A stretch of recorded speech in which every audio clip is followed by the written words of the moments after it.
Hazard atau bahaya merupakan sumber potensi kerusakan atau situasi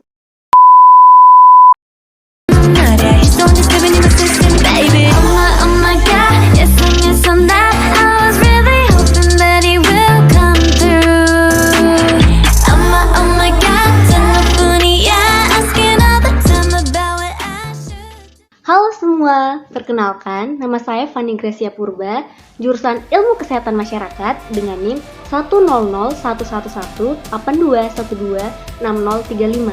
Dengan adanya saya di sini untuk menjelaskan mengenai identifikasi risiko kesehatan dan keselamatan yang didasari dengan adanya bahaya yang terdapat di sekitar kita. Namun sebelum itu, apa sih bahaya? Hazard atau bahaya merupakan sumber potensi kerusakan atau situasi yang berpotensi untuk menimbulkan suatu kerugian. Sesuatu ini dapat disebut sebagai sumber bahaya tentunya jika ia memiliki potensi atau risiko yang dapat menimbulkan dampak negatif. Sedangkan risiko adalah akibat atau konsekuensi akibat dari suatu tindakan baik yang sedang terjadi maupun yang akan datang. Bahaya ini diklasifikasikan menjadi dua, bahaya terhadap kesehatan dan bahaya terhadap keselamatan. Dengan demikian, ada pun sumber bahaya yang terdapat di sekitar saya. Yang pertama, bahaya tangga yang tidak terdapat penyangga di sekitarnya. Potensi bahaya yang dapat terjadi yaitu terjatuh dan berisiko cedera pada bagian tulang belakang dan berakibat kelumpuhan.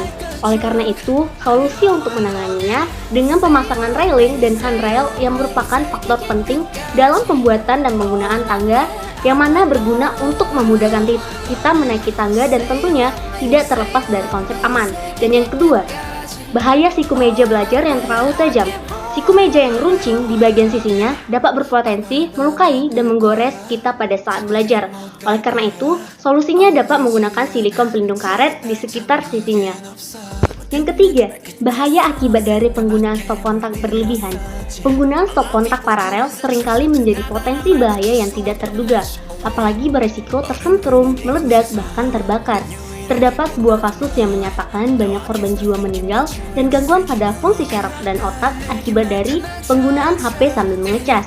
Oleh karena itu, solusi yang dapat dilakukan dengan menunggu sampai selesai baru dapat menggunakannya sepuasnya. Yang keempat, bahaya penggunaan gas di satu ruangan yang sama. Penggunaan tabung gas di satu ruangan yang sama, apalagi tempat tidur, tentu sangat berbahaya baik dari segi kesehatan maupun keselamatan. Bahaya yang dapat terjadi yaitu ketika tabung gas bocor, maka secara tidak sadar kita telah menghirupnya pada saat tidur.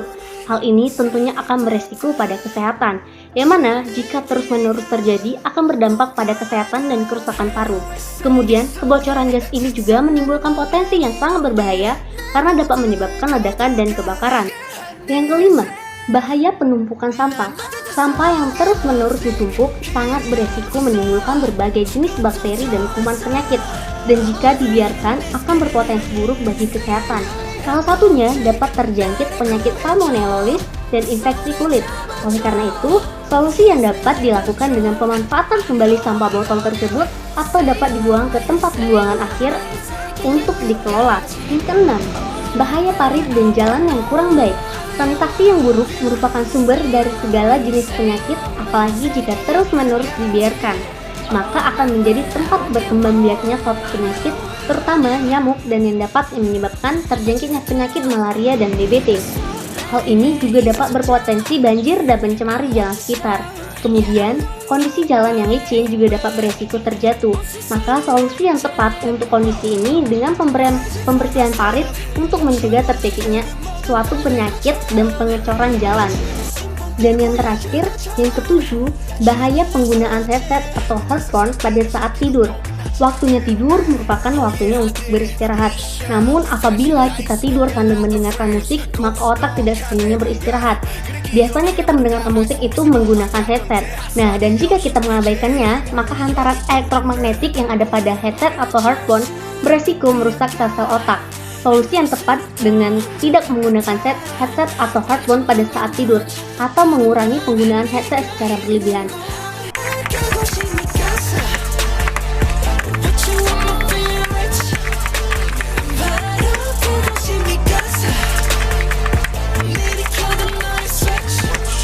Demikian pemaparan dan informasi dari saya. Yuk kita kenali dan identifikasi potensi bahaya dan resiko yang ada di sekeliling kalian. Terima kasih, sekian dari saya. Bye-bye.